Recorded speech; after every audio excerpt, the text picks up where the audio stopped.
I never need to take another photo in my life.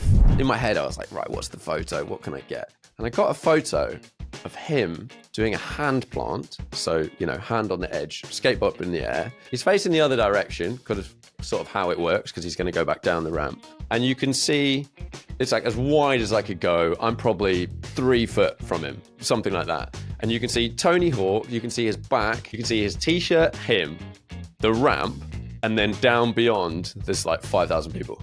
And it came out. And I was like, that's it, I'm done. Thank you very much. I've never really been close to crying in a car, but I think I was quite close to crying after driving that car.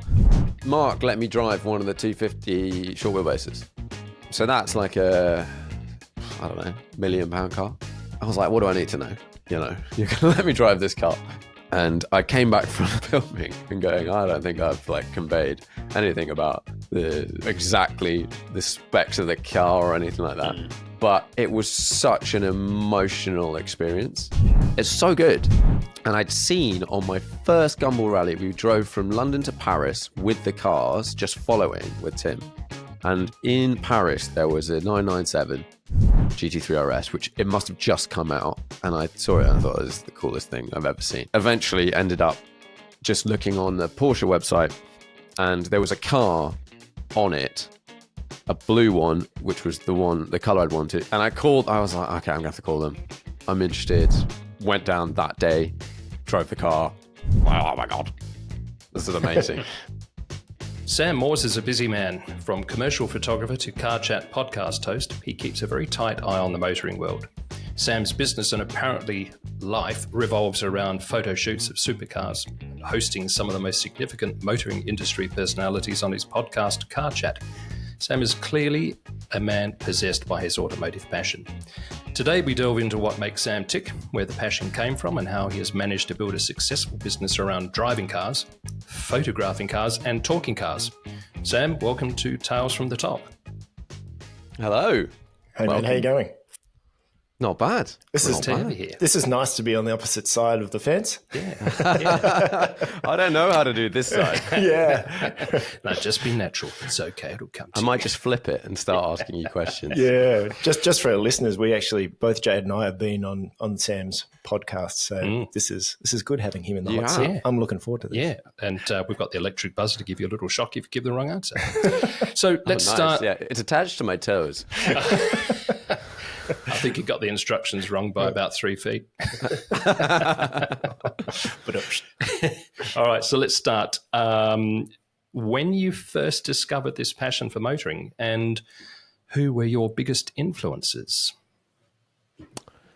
That is a good question. I would say, quite a late bloomer into the car sort of world. I was slightly interested as a younger person.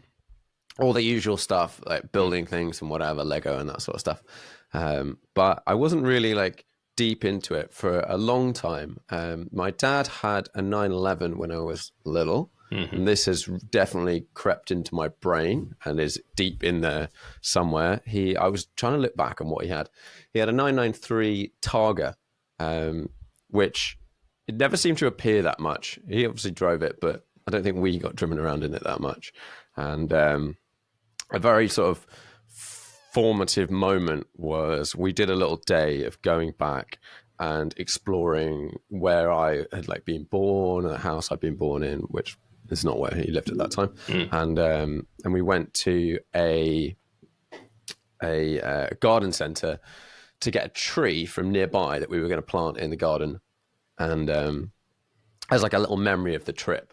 Anyway, so we go to this garden centre. It's a sunny day. We're in the Targa, and we get this tree, and the tree's 5-6 foot tall. And that's why you need a Targa. The solution was open the roof of the Targa, stick the tree out the top, whiz down the motorway home. So that is sort of formative. How much of the tree was left when you got home? I think I had a few less leaves. Yeah, okay. But it survived, and it's still there. It's still growing.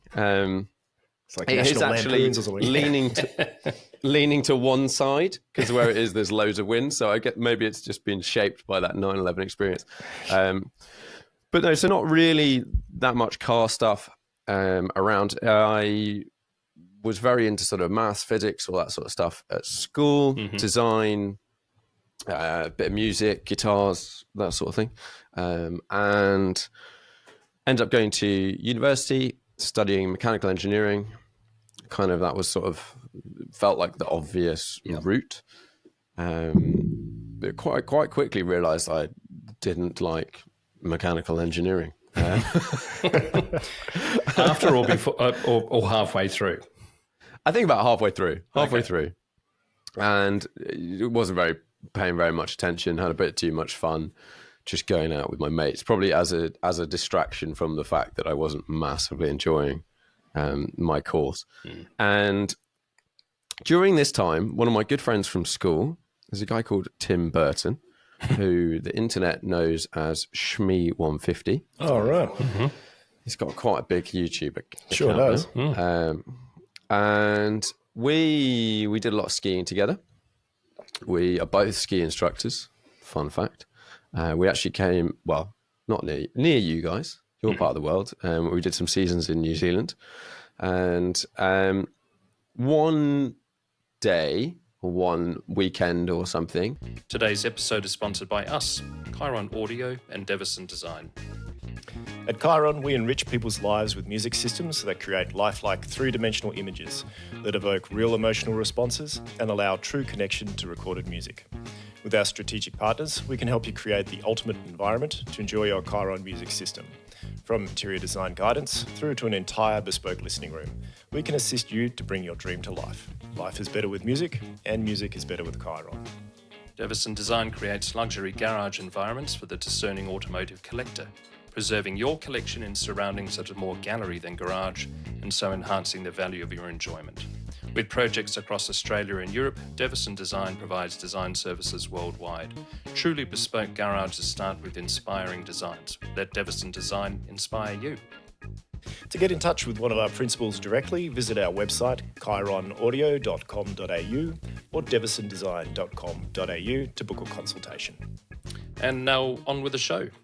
We were in London. I think this was just sort of maybe middle of uni holidays or something. Tim was like, would you want to come to this car meet?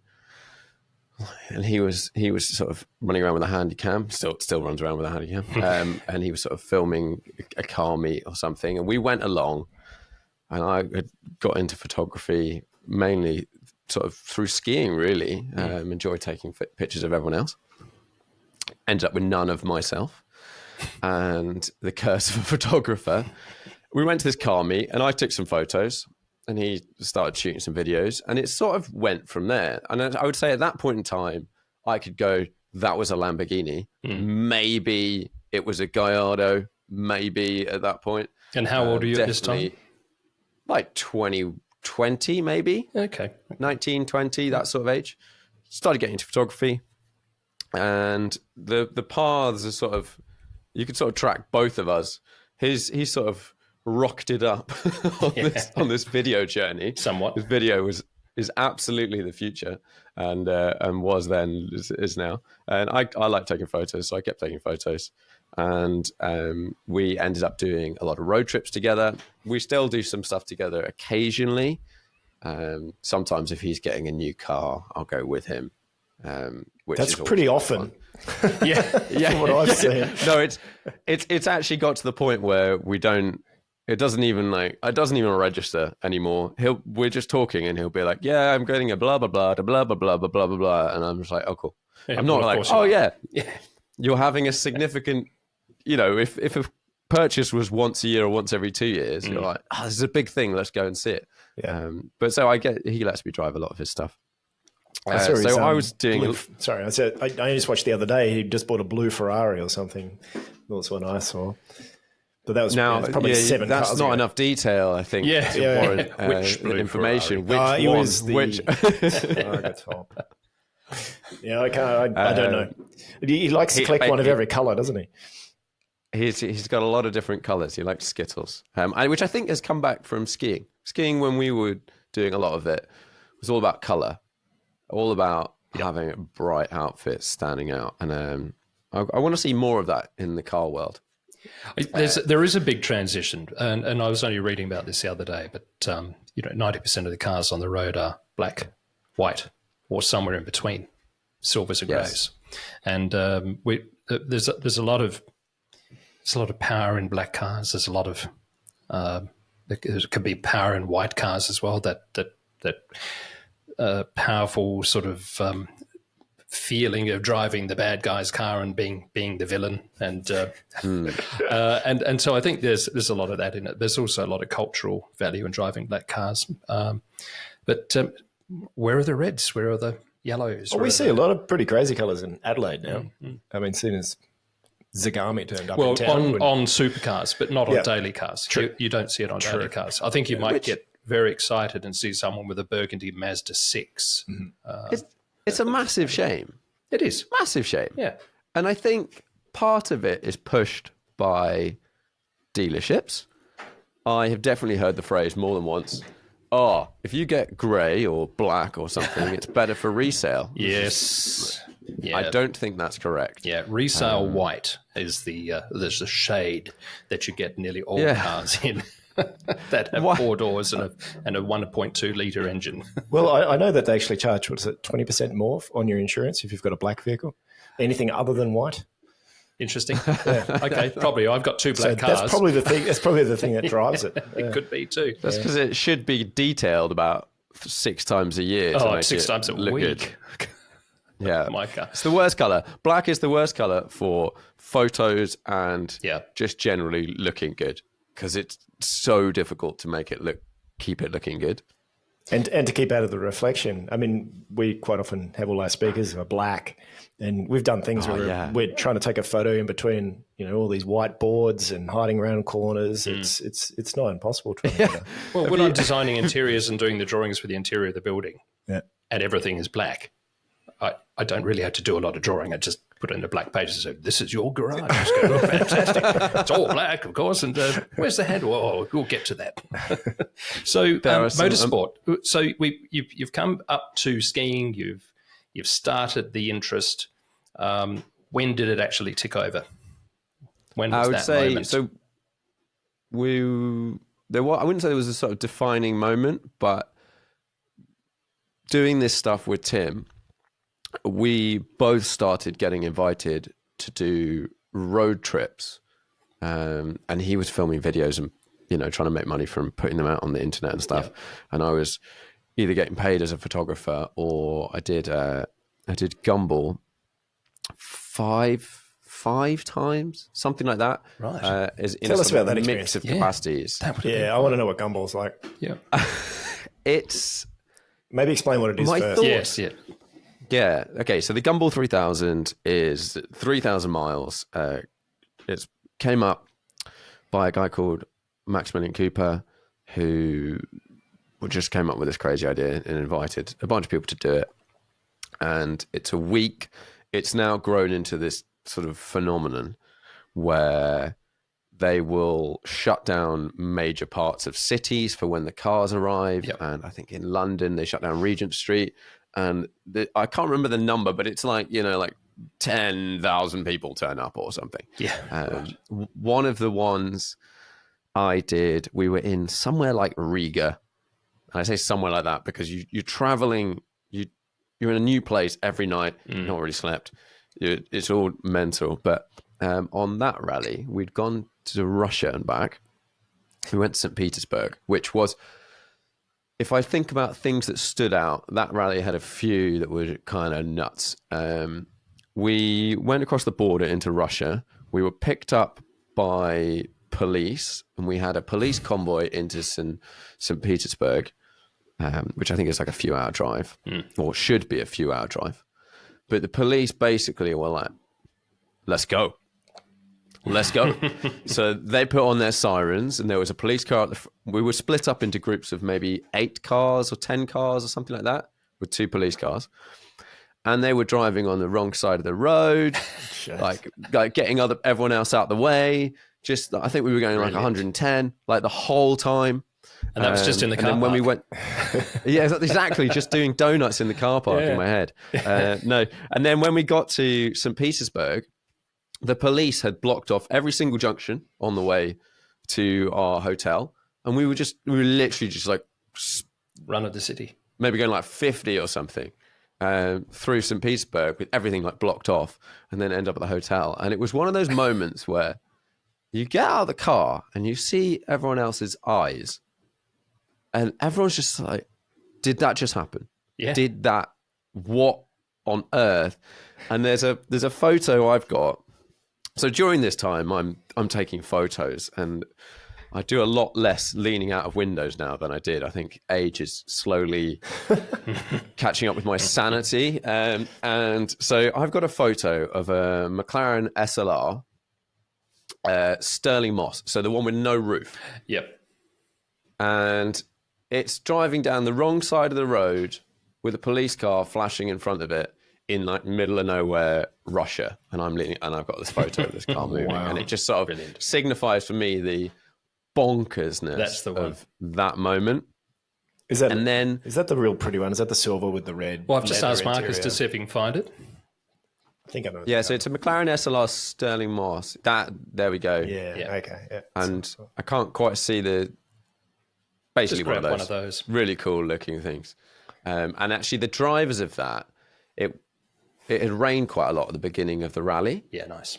and we're there, I think, on the start grid, and this car's there, and there's a bunch of other crazy cars and stuff, and it's raining, and I just see the drivers, and I'm like, I know your car's worth like a lot of money, and we're in the pouring rain, and they're like, yeah, it's fine, designed for that. And then they put on like helmets and they'd brought full waterproofs with them, Yeah. and they're like, yeah, whatever, let's go. I was like, that is so cool.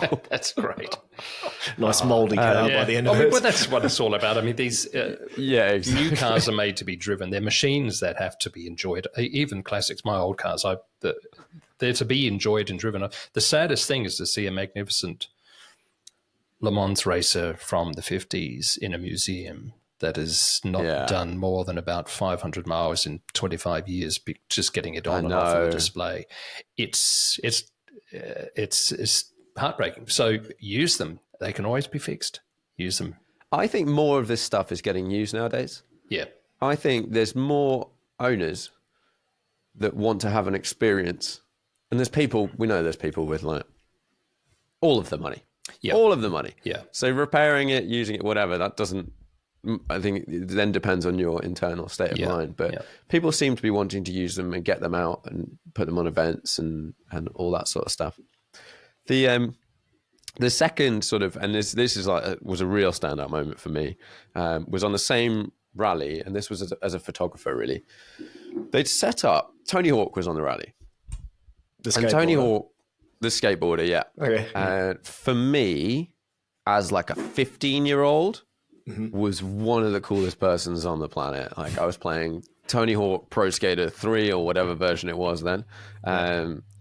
You know, I was into skateboarding as a sort of young person, and he's just a cool dude, isn't he? And he was on the rally, and that was one of the first, I would say, celebrities, or one of the only celebrities that I've seen in real life and gone, oh, I don't know whether I would like, oh, whoa, this is like a bit of a, this is a bit of a thing. Whereas What most do I celebrities do? are like, I don't know. Do I say I don't hello? care. Do I back away? Do I cringe? Do I just do a coy little smile and hope he notices me? I think I had a really awkward conversation with him at the border trying to get back from Russia. We got stuck there for like 2 hours for some reason. And anyway, I'm pretty sure it was Riga. We get to Riga and they've set up a vert ramp in the middle of this area. A boat ramp. Like, so a vert ramp. Oh, a vert ramp, right. So a skateboard ramp, Yep. big half pipe thing. And they were doing a sort of evening demo festival thing as part of the rally. So that was one of the things on the Gumball. You arrive in somewhere, and it's not just you just arrive at a hotel. They've got a big arrival thing. They put on events. There's like a club night or whatever. Yep. And this thing, there was this Tony Hawk and Friends skateboard demo. Massive vert ramp. I don't know how tall they are. 8 meters high or something. High enough. And something like that. And then I think there was like 5,000 to 10,000 people that turned up for this event. And it's starting, and I'm sort of running around like, where's my hotel room? Okay, let's go see this Tony Hawk thing. And I get there. And because I was an official Gumball photographer, of which there was 2, maybe. Yep. Basically access all. You can go wherever you like, anytime, whatever. Like, you're there to document this stuff. And they're like, Sam, you can go on the ramp. What? Good luck. So I'm standing there, and it's sort of like sunset-y vibes. And I'm like, oh, okay, what do I need to bring with me? Okay, some sort of wide-angle lens, and I had a flash. And I climb up this ladder, trying to hold on to my camera gear, get to the top. One of the other photographers is there. Tony Hawk's there, and like a couple of other sort of like of his pro mates. And then they just start doing this skate demo, and I'm standing on the top. And I managed to get us in my head. I was like, right, what's the photo? What can I get? And I got a photo of him doing a hand plant. So, hand on the edge, skateboard up in the air. He's facing the other direction because of sort of how it works, because he's going to go back down the ramp. And you can see it's like as wide as I could go. I'm probably 3 foot from him, something like that. And you can see Tony Hawk. You can see his back. He's got his, like, I think his main sponsor was Birdhouse or Quicksilver or something. I can't remember what the sponsor was, but that's like his T-shirt. And you can see his T-shirt, him, the ramp, and then down beyond, there's like 5,000 people. And it came out. And I was just like, that's it. I'm done. Thank you very much. Yeah. I never need to take another photo in my life. Is that on your website? Unbelievable experience. No, I don't think so. No, it'll be on Instagram somewhere, but like, basically, good luck finding that. Okay. All right. So where to from here? You're on the Gumball. You're doing cool stuff, and you're getting the vibe of what it's like to be, well, momentarily a bit of a celebrity, because everywhere you go when you park, it's who are all these people in these cool cars? Yeah. And there's 10,000 people around going, wish I was in that car. Wish I was him. Yeah. I was watching footage of it the other day. You got a hard job getting into the actual townships, don't you? I mean, some of the places, like there's just people on the bumper. They're literally pushing out the way. Was that the experience that you had? Yeah, definitely. And just drive faster. One of the more mental ones was going into Barcelona, and this would have been around 2015, something like that. And this rally, which was essentially my timeline of Gumballs, was I worked for Gumball for a few years, and that was I had really positive and mixed emotions about that, because it was really hard work. And it was an amazing thing, but it was really tough. Mm-hmm. And it doesn't sound tough when you talk about it and you think about it and you're like, it was pretty cool. The reality is you're running around like a headless chicken pretty much 24/7. I think how long is it? My first year. So it's a week. Yep. And as a photographer, and if you're trying to make videos like Tim was doing, what you'll do is you'll get up in the morning, and you've got to leave at about 8 to get to the place, because 3,000 miles in a week is basically too far. So you're driving between 10 and 14 hours a day, something like that, of like travel time, and which means you've got to leave at 8, 9, and you get there 8, 9, 10 in the evening. So I'm shooting photos all day. And my process sort of evolved over time. But at the beginning, you're like, oh, this is crazy. I'm going to take photos of this, take photos of that, like literally all day. Yeah. And then you're trying to edit, maybe a little bit on the road. You get there, you're like, I need to edit some photos to post now. And then you're like, well, I've got to go to the club because I've got to meet the people. You go to the club for too many hours. Too many drinks later. And then you get about 3 hours sleep, and you do it all again. And you do it all again for a week, So you need to sleep in the car, in the driving stage. But you can't. Who sleeps in a car? Yeah, no one. I can't. No, I can't. My kids can never. We drive 8 hours to Melbourne, and we think the children will just sleep. Good luck. Wide awake all day. Yeah. And also, imagine then you've got a McLaren SLR Sterling Moss next to you, and you're doing 100 miles an hour or whatever.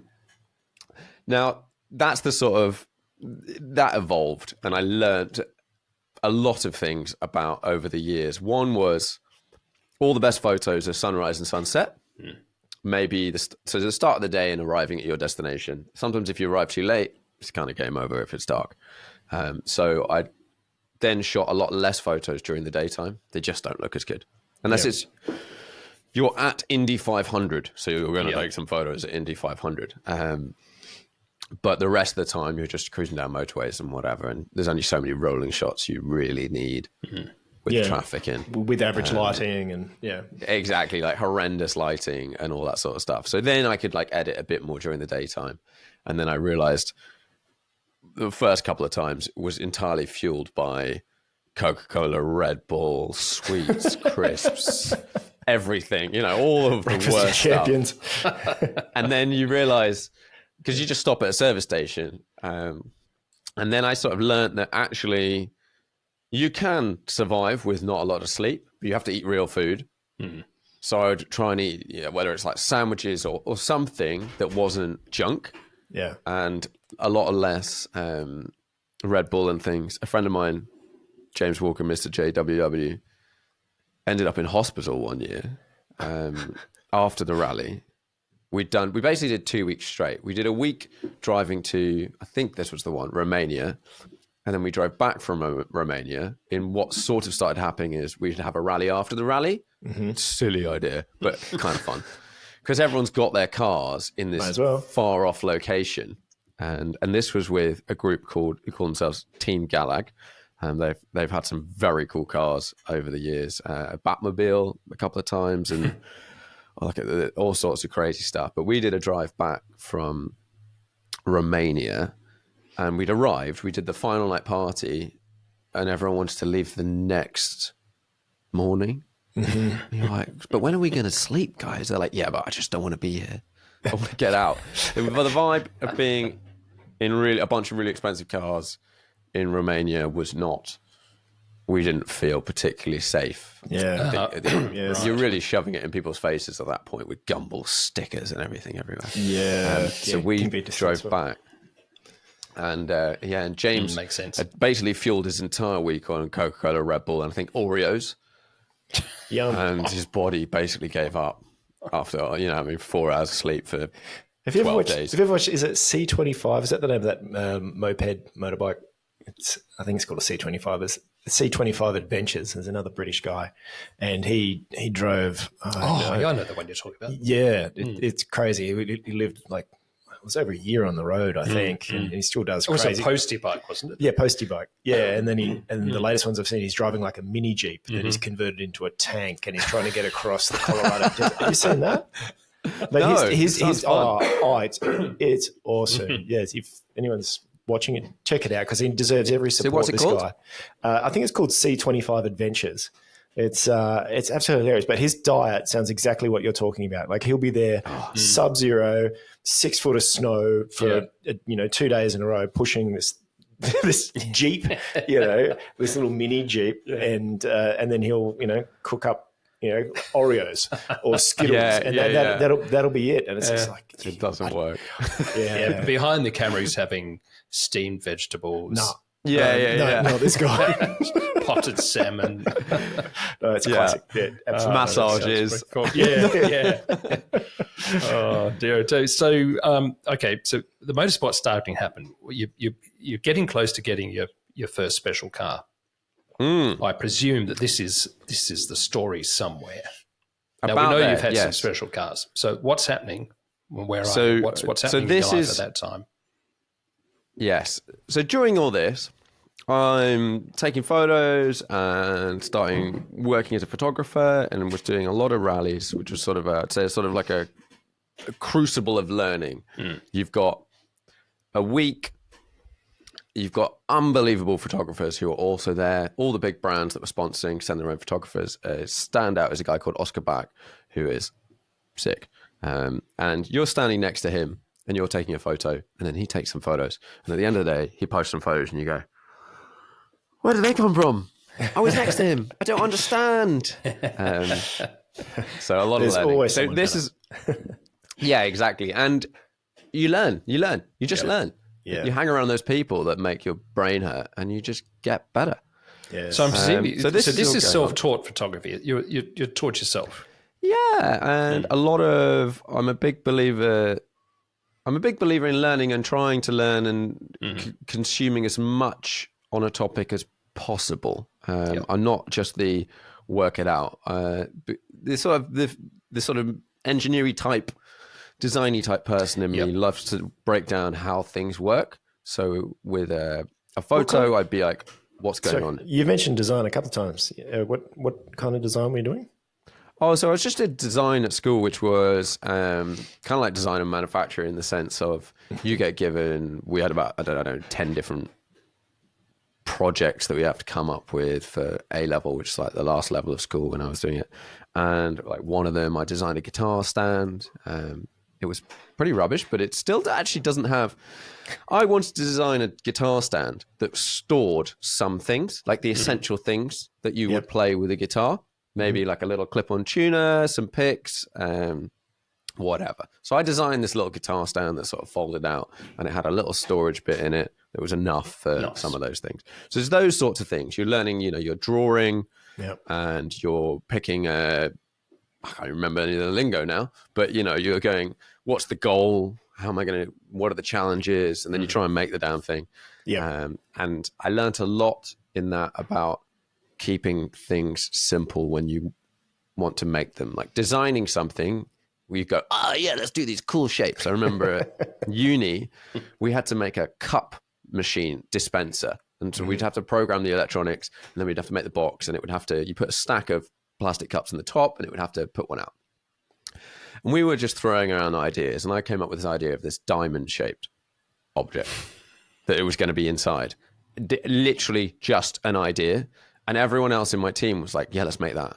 I was like, no. Because if this fails, it's your fault. We need to make a box. We need to make a box that's as simple as possible, because I've got a feeling making it dispense cups is going to be more challenging than anything else. And they were like, no. So anyway, we tried to make this diamond. Obviously a diamond is like, has no space inside it. So it's going to end up pretty big, isn't it? By the time we got the yeah, exactly. It didn't work. 4 foot tall cup dispenser with 2 cups. Yeah. And the only thing that'd been worse, I think, would have been like a sphere. Yeah. A sphere would have been like, they would be like, yeah, let's bend some metal into a sphere. And like, guys, have you ever made anything ever? Like ever? But anyway, so all that's going on. In the sidelines, I'll give you a little bit of my sort of like family history, and this sort of explains where all the crazy cars come from. My family in the UK, my great-grandfather founded a company called Littlewoods, and also Littlewoods Pools, which Littlewoods Pools was basically football gambling, kind of before National Lottery, that sort of time. Right. So people would bet on the outcomes of games, and he facilitated that with his brother. This turned into a very, very, very, very, very large company. And that got sold in about 2010, something like that. 2008, 2010, somewhere around there. And everyone got a lot of money. And my dad was very kind to give me some of that money. And that has basically paid for me to have lovely toys on the side. Nice. So your grandfather ran that business right to the end? To my great-grandfather. He ran it. He retired. The company started going down again, and he was like, you guys are rubbish. Came back in, brought it back up again. He's quite, in like the north of England, if you go to like Liverpool, that's where they were. His name's on a lot of stuff. Like there's a university. There's all sorts. Wow. So it's quite, I mean, it was a big company. I've got one Liverpool story. Can I tell it? No. Yes. Go on, then. No, go ahead. Okay. From Liverpool story. Yeah. Bring it on then. Nice. My best mate's uncle ran over a kangaroo in Liverpool. What?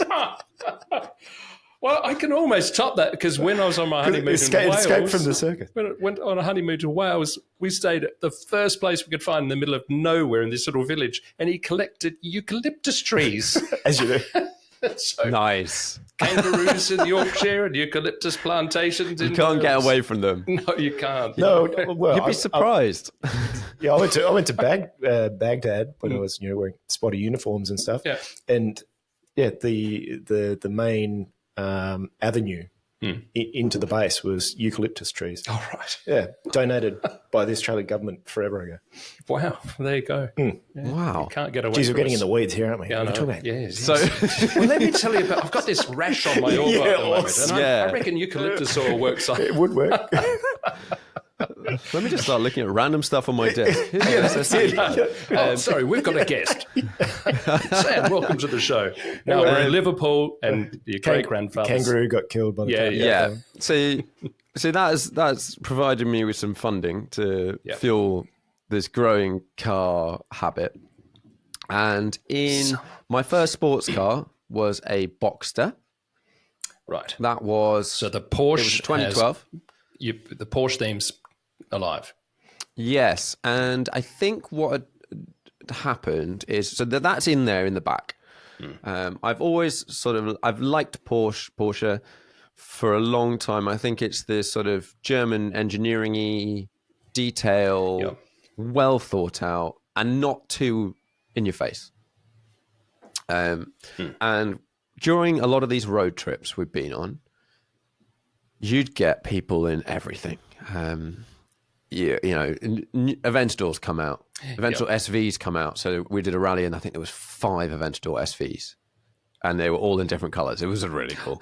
And then there would be the Speciales come out. So there's 3 Speciales on the rally, and all these cars. And I'd seen over the years things break down, and Porsches never broke down ever. And the Boxster at the time, I was sort of looking, I was like, maybe a convertible. I think things I looked at was there was a BMW Z4 35IS, was the most powerful BMW Z4. I went into a dealership and said, can I test drive one? And they just went, we don't have any. Okay, but surely someone must have one. And it turns out I don't think they really sold any or sold very many. And I'm pretty sure they looked at me and went, you look about 12. Nah, this is not We happening. have some out the back, but for you, Yeah. special today is there aren't any. Yeah. And then I went and tried. I wanted to try a TTRS, the Audi. Mm-hmm. And I liked Audis at the time. I had an A3, and then I had an S3 afterwards. But I wanted to try a TT. They really just made it up and said you're not allowed, which really annoyed me. Like really annoyed me. I think it's less like that now. I think they're a bit more aware that if someone walks in. Is it kind of like the in a Ferrari t-shirt thing where or you have shorts? to own certain amount of other cars before you're allowed to get I don't know. I think I think it's more of a time, cultural thing where those who are selling and can't quite afford themselves then see someone else come in who looks a bit younger, not possibly a little bit, maybe possibly can, but they don't want to admit that possibly I'm going to get duped by this young person who doesn't actually really have any money, and I was going to just be very careful. So if you're out of context. Concern. And at that point in time, there was less people visibly with, let's say, lots of money at the top end of the spectrum who walked around in like T-shirts and tracksuits. Yeah. So your person, like now, if you walk into a dealership, you can wear anything. And I think almost if you turn up, in my head, it goes, if you turn up in a dealership on a Tuesday at 10 a.m. and you're saying, I want to buy a Ferrari, and you're in a T-shirt and jeans, well, you might be able to afford one because you might not have a boss. Yeah. You may not work in a corporate office environment because you're not wearing a suit. Definitely at this point in time, they were like, nah. I went into Porsche West London, and they were really nice. They were like, come sit in this. They arranged, had a test drive in a Cayman S, which was awesome at the time. So that was the transition from 987 to 981. in that 2010 to 2012 sort of period of time. And I ended up ordering a Boxster. It was sort of my price range, and it was like, oh, it's convertible. I can have a manual. It's going to be fun. And that really bit me. That was a real. It got me, that car. I loved it. Right. It worked. I went on a lot of road trips with other people that had cars that had problems, and it just sort of did the thing, but also was fun and really, engaging. And you had the support too. Yeah. So was that the epiphany so moment? That was the, I like Porsches. Yeah. Which is, and I've evolved. I say I've evolved, come back and evolved again. So I had that for about a year or two. And I then, at that point in time, there was a lot of videos of Chris Harris. There's a particular video that sticks in my mind of him driving a 997 Gen 2 GT3 RS. And there's a clip of a cornering shot of that, and I think a 458 going through a corner, both like sideways. And that sort of stuck in my head. And I was like, And they had come down in price. So they were about 90 then, I think. And that was about where I was looking at for my next sort of move in cars. I was sort of quite conscious at the time. I didn't have like loads of money. I had enough that I could, buy something like that. But I wanted to do medium low power rear wheel drive car, and then a bit more horsepower, rather than just do the thing of go, well, I can afford something that's a bit older, that's got 500, 600 horsepower, and then put it in a hedge. Yeah. And I'd seen on my first Gumball rally, we drove from London to Paris with the cars, just following with Tim. And in Paris, there was a 997 GT3 RS, which it must have just come out. And it was white with red stickers. And I saw it and I thought, this is the coolest thing I've ever seen. Yeah. So I was starting to look at these cars, and eventually ended up just looking on the Porsche website on the approved use section, because I was on Auto Trader and things like that. And there was a car on it, a blue one, which was the color I'd wanted. It was blue and silver, which you don't see very many of. And it hadn't been put on Auto Trader yet. And I was like, okay, I'm going to have to call them. Called them. I'm interested. Went down that day, drove the car. Like, oh my God, this is amazing. This is me. And this is me. And ended up buying that car, and still have that car. That car has saved me a lot of car purchases, weirdly. I kind of lucked out. It's so good.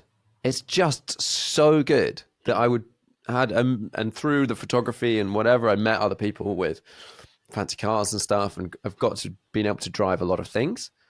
And every time I drive someone else's car, definitely in the sort of 5 to 8 years maybe after owning that car, I always got back in my car and went, yeah, but this is better.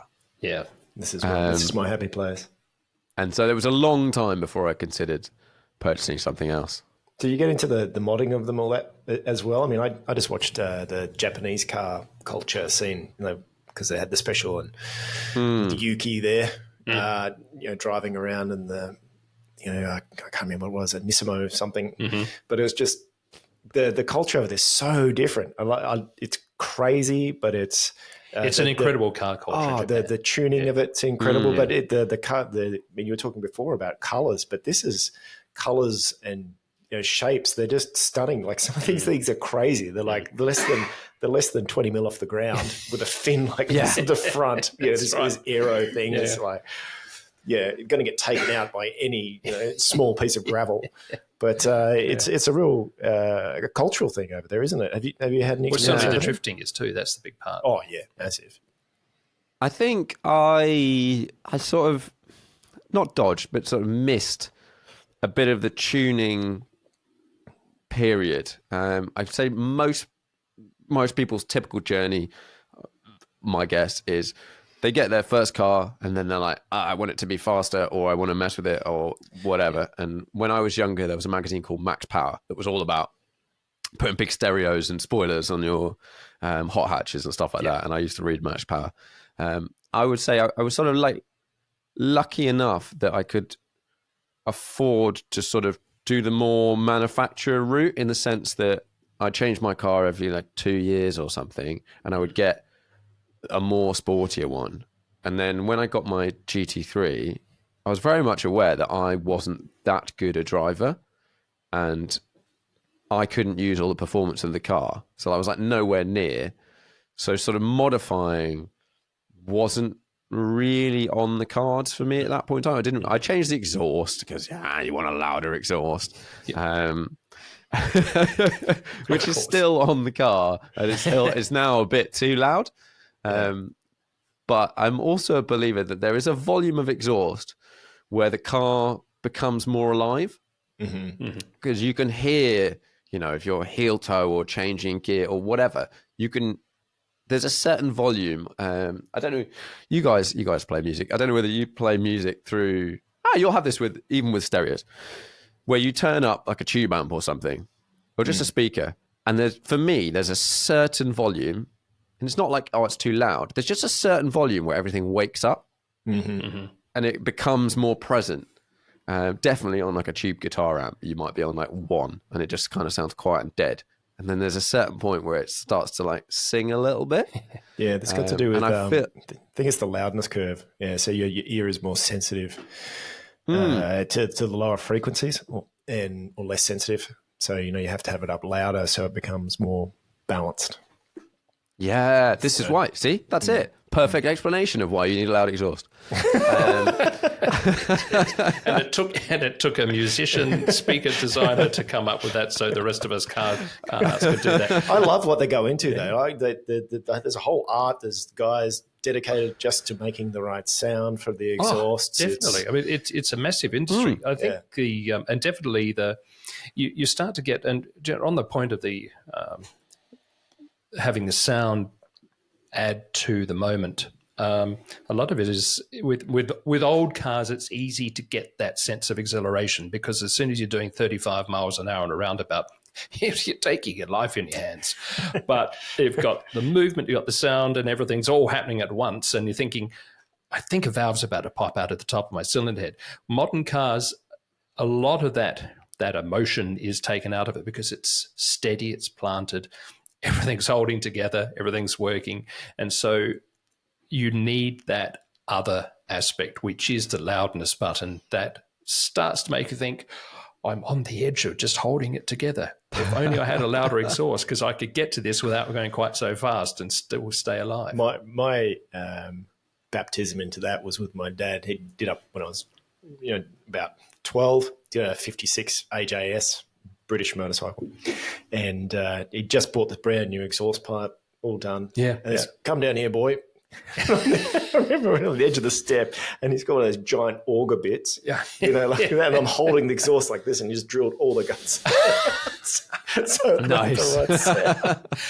Maybe, Sam, that's what you should be doing. The Porsche, just go and get yourself an auger bit and put it on the big drill, and just rip all the guts out. Holes through, every mufflers. But I'm now coming out the other side, I would say. I've done what I consider pretty damn loud, definitely on another car. And it's the drone after a while, though, isn't it? It gets to your head, especially when you're traveling. Like, I'd imagine if you're doing like the gumball or something, and it's unpleasant. Yes. And I think that's probably the main reason now. I like loud exhaust in the right car, right time. So someone has let you drive a 997 RSR on a racetrack. I mean, that's got to be straight pipes, right? That's got to be deafeningly loud to have the going down the Mulsanne straight. Your ears should hurt a little bit. Well, at that point you've got earplugs in, but it still kind of should still be a little bit too loud. Yeah. But driving through a town. Yeah, and go and get a loaf of bread at 6 a.m. on a Sunday morning. Yes. You probably don't need it to be doing that. It must be so difficult, for you guys to find a decent place in England. I mean, I've seen the traffic. It just looks nuts. I mean, what do you do? Is it track days only, or how does it work? It's a good question. It has massively shaped the cars I have owned and currently own. living where I live. So I live in West London. There's no good roads within, I don't know, maybe 45 minutes. There's a road. Wow. If you want to get to really good roads, you're going to have to go much further, maybe an hour and a half or something. So even if you, and it's so funny how this shapes a car that you're interested in owning. So even if you're like, oh, I'm going to go with some mates for a good drive, you've still got a good hour at least of motorway slog. Jeez. So you've got to sit in whatever you're going to sit in on a motorway for an hour before you start to get to an interesting road. So not necessarily stop traffic, but just like 70 miles an hour down a road. Or you might be 30 minutes in London, 20 minutes in London, and then 45 minutes on a motorway at 70 miles an hour. So if you were in a caterum or something, you're like, there's lorries and this is quite loud and all of that sort of stuff. And then you get on the road. Whereas I've been hotels, places, whatever, where you turn out the front door and you're sort of like, oh, my car's not warmed up, but I want to be on it. Yeah. I'm straight into some curves. Like there's all sorts of stuff. And it has really shaped the cars I've wanted to own, have owned, and sold, I guess. Sounds like it just needs to move here, doesn't it? I think so. I get out the door and I'm on basically high-speed B roads and curvy twisties up in the hills. Nice. And it's just fantastic. Oh, it really is a driver's paradise here, It really is. Okay, so the car collection, when's it starting to grow? What's happening next? It's sort of expanded and then contracted. So it went GT3 RS and a daily. The daily switched much more often than GT3 RS because it was kind of like, well, it's the perfect car. And sort of, so that was a hatchback, sort of like fast Audi hatchbacks into estate cars and those sorts of things. And then the next purchase, I believe, was a Radical. So got the GT3 RS for the road. Right. And I started to think, Marcus will bring one up. Yeah, so my first one was a Radical SR1, and it was about 2014, something like Radical was just something we all said at school. When I was at primary school. Yeah, that's rare. Yeah, that's red. That's totally or red. turbo. Yeah. That's turbo. Turbo. It seems way too So a Radical, for those listening, a Radical is a sort of sports prototype, small, high downforce little vehicle. SR1 doesn't tons of downforce. It is not quite the right phrase for it, but it didn't have loads of downforce, just some. And I was looking at maybe doing a bit of racing, and I wanted to do in the UK.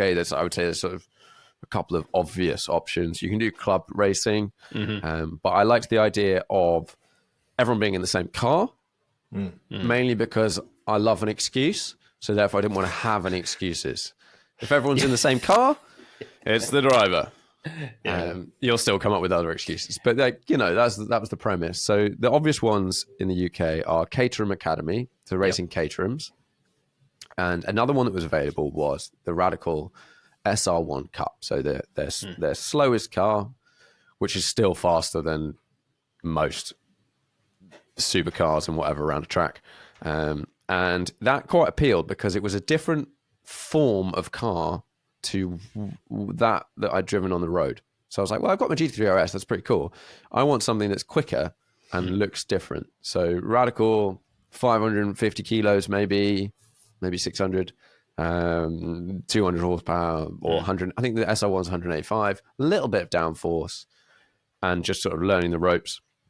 Did that for 2 seasons. So maybe, I don't know whether it was 4 race weekends a year or 5, maybe 8. Can't remember. Something like that. 5, maybe 5. Do you have your own, you must have help doing a weekend like that. Yes. Like setting up your car. So looking after it. For year 1, Radical ran the car. As part of, you paid a package and they ran the car and you sort of did it. So I did it with Radical for the first year. Second year, I got someone else to help. I had a spectacular crash at Cadwell Park. At that point in time, those cars, they have try and explain this in the simplest way possible. So they have reverse, but the way the reverse works, and please feel free to correct this if you're listening, is it puts in an extra, I think it clicks in an extra gear in the diff, and it spins the diff. The diff then runs the other way. Right. And that gives you reverse. And then you pull the lever forwards and it removes this connection. Now, what happens with those diffs in that car, and no one told me this, like literally, when I first got the car, I never knew it had reverse. Just didn't know it had reverse. And then I was like, what's this lever? They're like, oh, that's reverse. So I tried it, put it in reverse. We reversed it back into the truck. I took it for a test day at Goodwood and took it off the truck, and the car didn't work. And I was like, oh, put it forward. And what happens is the pins in the diff like drop in, they drop down, and then they don't come back out again. And your diff is like fused. And later found out, all the people that worked on the cars were like, yeah, never use it. It technically might work, but the chance of it lunching your diff is very, very high. So never use it. I love British So I had a lunching, completely bricked wares. car. Sorry. All these sayings are great. Lunching your diff. Yes, that sounds like something you do in a place where a red light might actually be flashing in the front window. I'm going to have my diff lunched. What's a WAS mean here? WAS is like going to the toilet, isn't it? But WAS for you is like flying down the road. Is that right?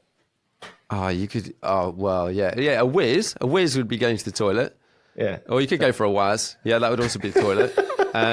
You could WAS down the road. You could go for a WAS in a car, I guess. I don't think that's a phrase I'd necessarily say. I heard WAS at the beginning. Yes, I think I'd probably try and avoid that one. I might say I took a jaunty ride down the road at relatively high speed. That was a lovely spiffing drive, yes. Oh, yes. So Catwell Park, we'd had issues with this diff. It got rebuilt overnight, put back in the car. I went out for practice and something was wrong with the car. Just the power was not coming through. So I missed all of free practice. I think I missed all of qualifying with them trying to rebuild the car, and I just went straight out in the race. The race, at this point in time, we were running on a little treaded tire, which they had, in theory, was meant to last you pretty much the whole season. So it's quite a solid treaded tire.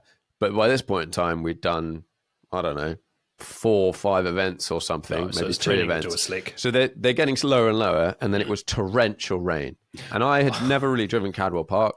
It turns out Cadwell Park on the start-finish straight pulls water on the left side of the track. I didn't know this. No one told me this. So we're coming around for the restart. I'm at the back, like the final car, because I'd not been able to do qualifying or anything. And I'm like, off we go. Okay, I don't really know how to drive in the rain. Let's see how this goes. Driving down the start finish, the cars in front are kicking up all the water, and it was like someone firing a fire hydrant into your face, from like that, like literally a jet of water, it just into your face. You couldn't see a thing. And I'm like, yeah, let's go. Full throttle down the left side of the track. Aquaplane. Car like jinks to the side, hits probably going, I don't know, 70 or something. Maybe a little bit more. Hits a little sort of divot, a little hump in the grass next to the track and takes off. Takes off, and there's a barrier, and behind the barrier there's trees. Jeez. Luckily, we didn't go over the barrier. We just went up onto the barrier. Yep, and hit a Then kangaroo. we come back to Tony Hawk reference. I 50-50'd, so like slid down and somebody the got barrier. a photograph of you and caught the back of your shirt just as you were crashing. Yeah, exactly. My car did have a 360 camera on it, and somewhere on the internet, probably on my channel, is a 360 video of this happening. And the car basically then came back down onto the track, fell back down, ended up on its wheels, which was lucky. And then someone else spun behind me and smashed into the back of me whilst I was stationary. And I only found out last week when I was chatting to one of the guys that was working on the car, now runs a race team. And he was saying when he was taking the car apart, when you looked underneath, the rail had gone all the way through the chassis, all the way through, just like sliced all the way through. And you could see my seat. And there was nothing in between where this barrier would have been and my seat. So I was, a few meters short of having a painful entry. Being a bit shorter. Yes, a bit, or just sliced in half or something. Horrendous. So that was basically the end of my SR1. And my solution was, I didn't feel like they were that safe at that time. There was a lot of brake bias issues. So just trying to get the front wheels to lock before the rears was, in that car, just the way it was sort of designed at the time was weird. And I ended up buying an SR3, which on paper sounded like a very stupid idea. Basically, you keep crashing your SR1, so buy the faster, more downforce, slicked version. That's what I did. Actually, Excellent. a much better race car. The SR1 has since been evolved. They've changed the aero and the bodywork, and apparently it's much nicer now. Marcus, can you pull up an SR3? So yeah, Radical SR3. Mine was a SR3 RSX, which I only sold about 2 weeks ago. You're talking about going to the straight. I remember Brabham was telling us about that. It was at Le Mans, and then it was middle of the night, and it was just... And he was terrified. Oh, that's right. We're talking to David Brab about that, and his I think he was. I don't know if he was the proper race driver with the. I don't know if it was when he was driving the Audi or whether it was the Aston Martin, the Bentley or the Aston Martin. But he said that we were doing 175 miles an hour down Mulsanne Straight, and there's still a little bit to go, and it's dark, and the lights in front, and you can see about 50 meters. At 175 miles an hour, 50 meters is like, what's that? A tenth of a second. Yeah, nothing. And I know something's coming up soon. There's the marker. Back off. So, yeah, I think that it's crazy. But the car sounds like an awful lot of fun. Though. So you must have started having fun at some stage. Yes, totally. If you go onto Google and you Google SR3, if you Google my name, Sam Moores, and then SR3, and then RSX, you will see, I think there's a blog post on my website, actually. This is what comes off my Google, so I don't know whether it's the same. And Sorry. That's okay. No hurry. that's all right. I'll give you a second. You'll be able to see my car, and there's some videos. Is that the one, Sam? Yeah. And then if you scroll down, you can see the car. You just have to pull up on our screen, Marcus. Okay, so this is the 360 view at the top there. That's not the crash, but yeah. So that's from a 360 cam, that view on the top. And is that a face of optimism, or is that a face of I'm not sure what's about to happen, but we'll see? Yeah, I think that's let's take some sort of clip from the video for the thumbnail there. And it was an awesome car to drive, the SR3. Yeah. You'd go to a test day or a track day or whatever, and you literally can just drive around everything else, and it ruined road cars on track, I would say, for a long time. Look at that, because it's just so light. Well, purpose-built track day cars were just the answer to a lot of people's prayers. The whole thing evolved out of that sort of 30s to 60s, build it in the shed, assemble it out of Austin 7 chassis or a Clubman of some sort, the Lotus 7 type as well, and then, which was a great cheap way of going motor racing. But to do that today is a lot more expensive. So buying track day cars like this is great. Do you survive if that car flips? Do you survive it? It just looks like your head. They're reasonably strong. Sort of space frame, big, decent like roll bars and stuff. They generally there aren't too many nasty crashes. You don't have the issue which you have in Caterhams. So I did a race. Did we do Caterhams? No, MX-5. I did a couple of races in an MX-5 in a Mark 1. And the first thing someone said was like, "Oh yeah, if you crash or roll over, make sure you keep your hands in the car." And I was like, "Sorry, what are you talking about?" They're like, "Yeah. If because the sill's like kind of low, your hand can get pulled outside the car, and then the car can roll, crash, whatever onto arm, and then bye arm, literally bye arm." Yeah. A lot of off-road, you'll see straps on wrists to steering wheels. So when you're racing, so And that's why you'll see, and especially off-road, heavy-duty off-road racing, you'll see all the fabric mesh in the windows to stop your arm from going out as it's riding over. So to keep all of you in so that most of you stays together at the crucial time of many unhappy rolls. And This is exactly that. Those nets and people wear arm restraints that you, I think you loop through your belts, the sort of clip, and they basically stop your arms going too high. NASCAR so uses you don't that too. lose them. Yeah. A friend of mine years ago was in a rally and his arm went out. It ripped the thumb off. And lost the thumb and ended up having a transplant of a toe, his big toe onto his hand. Always had really bad, sort of stinky, sort of cheese hands. Nasty. Yeah. Driving these cars, it's just a different thing. You drive something like that, if anyone has the opportunity, obviously go take it. A Caterham gives you a similar sort of thing. This has downforce, so it's a bit different. Like the high speed stuff is really cool, but the cars just react. And this is no ABS, no traction control, any of that stuff. And you have to learn. You have to learn to drive, or you end up in a wall. So I've been in the wall. Well, you've got to be in there once or twice to understand at what point things let go. You got to know how far you can go. You got to know at what point you need to become better. So we've talked about the cars. We've talked about the things I want to talk about is your entrepreneurial spirit. And from the outside, the casual observer might think this guy's he's an entrepreneur. He's got a lot of stuff going on. There's the photography business, and then there's the podcast. So we'll get into the podcast in a minute. But other than the obvious motivator, actually, I think this question's probably been answered about the photography. The motivator for starting a business in photography, one is to put food on table and keep the family fed. Have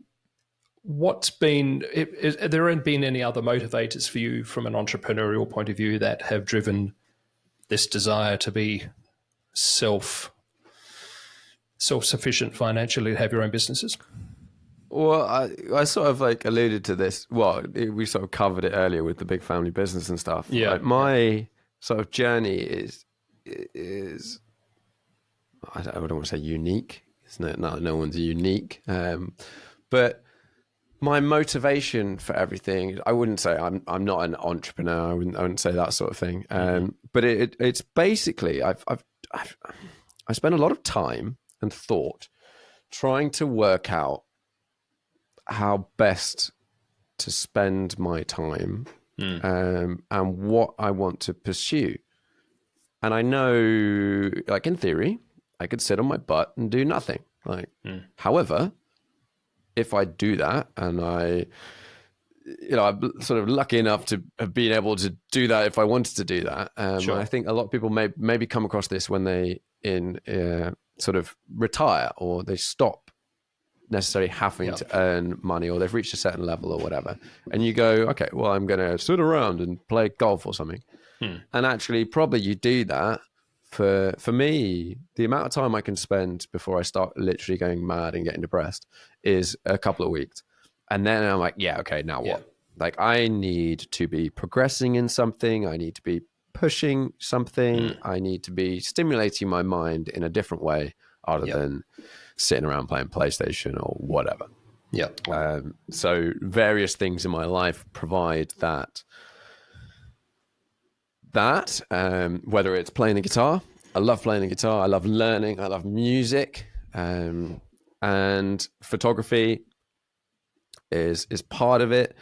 Not having to earn an income as such from photography has been a real mixed blessing. It's got lots of positives. Yeah. You don't have to do everything you don't want to do. But lots of negatives. You don't have to do anything you don't want to do. I suppose you start to lose the momentum if you're not if you're not disciplined. and Yes. you could fall into it. But so that is really quite a unique thing, isn't it? Like, It is. because not too many people would be in that position, and No. it could be a blessing or a curse. I mean, too much of a good thing, anything is. yeah. It loses Except for red wine. it loses its it can lose its luster, right? Yeah. Maybe at 8 a.m. Just saying. But have you had points in your life where it's like, I really want to build my own thing, or I need this this serious direction to give my life meaning and drive, and is it 100%. Yeah. The thing I've found, so that I still take photos, still love photography. I think it's probably my true passion in that sort of environment. I just love it, and I love being out with people. It's probably more. It's more the people. It's more experience, and that's sort of what led me onto the podcast.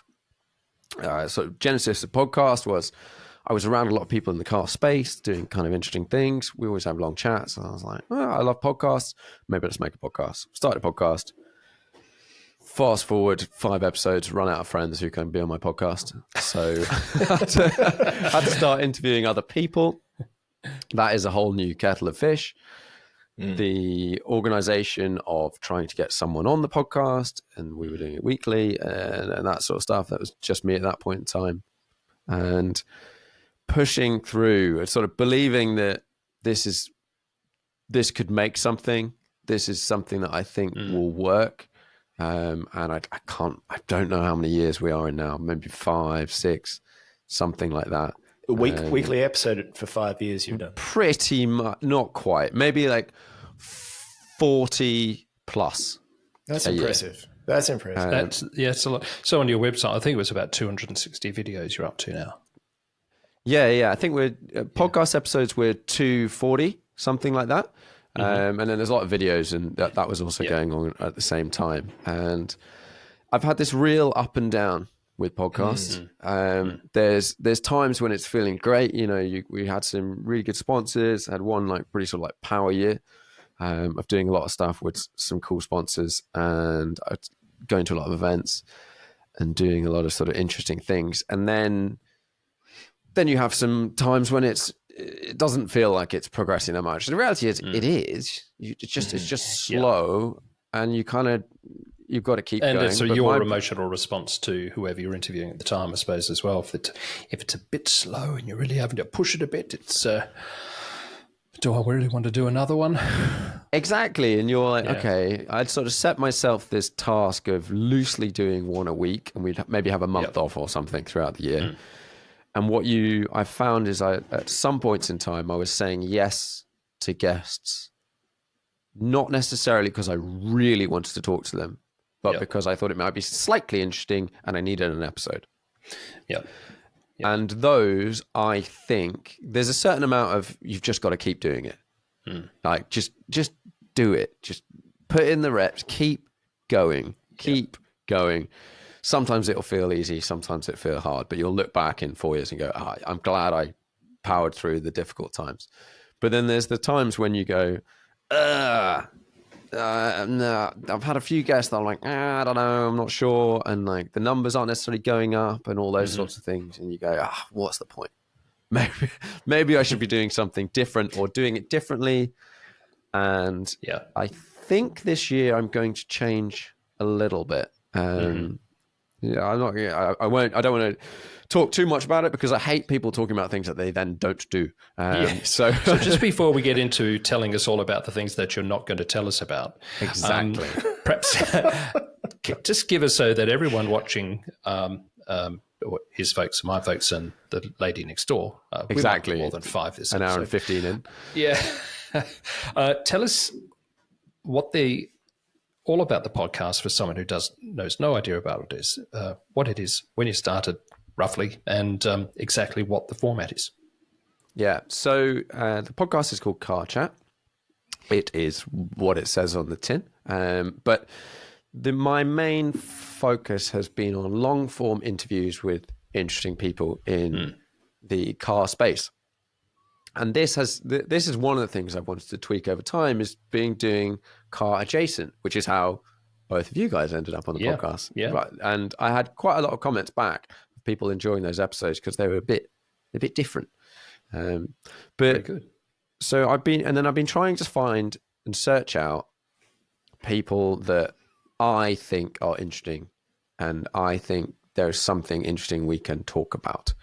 And at the beginning, so let's say, I don't know, the first 50 episodes or whatever, there was a lot of similar people because I knew a lot of the YouTubers and those sorts of things. So I'd get people that loosely related to having a YouTube channel of sorts, mainly because they were the people that I would agree to come and sit down with me for 2 hours and chat about themselves. Whereas you message a random person and they go, why would I do that?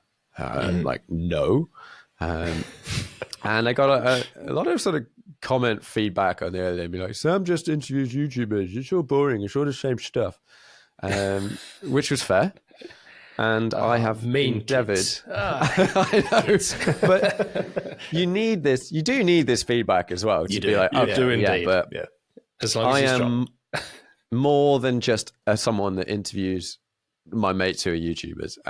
So, which annoyingly, those episodes always do really well. So that's slightly unhelpful in this regard. But I started trying to go, okay, I've maybe rallying. Can I get someone from rallying?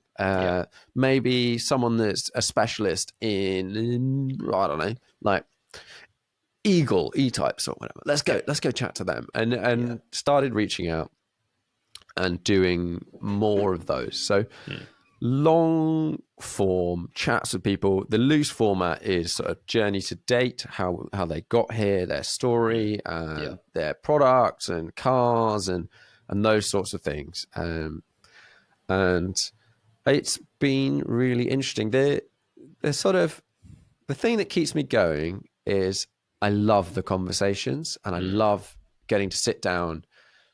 And if I wasn't doing it for a podcast that got put out and listened to by, my mum, then they wouldn't sit down with me and I wouldn't be able to ask them the questions, because the questions you ask on a podcast, like the things you've asked me, if someone, I'd say I'm reasonably open with random people because why not?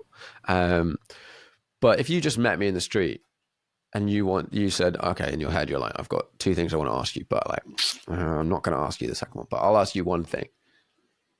You don't get very much. Whereas if you sit down, I could, if I'm hosting the podcast, I can technically ask you whatever I like. You may not answer. Yeah. But if we're an hour and 18 minutes in, as we are now, you're sort of invested in the conversation you're in. You feel like you've got a relationship and you can ask questions that normally people might not ask. I never try and trip anyone up or anything like that. No. But I try and go, what do I genuinely want to know that this person can tell me? And you're also asking, you've also got to think of the question that, what are the 100,000, 10,000 people that are watching? What do they want to know? What questions are they going to ask? What's interesting to them? Because we've got to put ourselves in the mindset of, we kind of know the answers because we're invested in the conversation and it's all similar territory. So, but it's those people who want to know, well, what did you really think of car X? And, of course, we'll refer to your F40 at some point because that's quite a story. So that question, and you've answered on one of your shows. What do you think now about? Do you regret selling the F40? Yeah. And so it's questions like that all the listeners really want to know. They want to hear those things as well as the information about how you started. I like the personal journey though. I mean, quite often the guests that we've had on, they haven't had the opportunity to talk about their childhood and how that's influenced their whole career. And, that's when the magic happens because like you said, this doesn't happen on a normal phone call that's what I love about it is this ability to meet, such a wide range of people. I'm contacting people that you go, that looks like a really interesting person. And if you were just to phone them up and say, hey, let's have a chat, that's never going to... Can you tell me all about your childhood, please, and how you got into cars? No fire. I'm not even going to ask the question as to whether I want double glazing. So I'm not going to tell you about my mum and what she did to me when I was late for school. Yeah.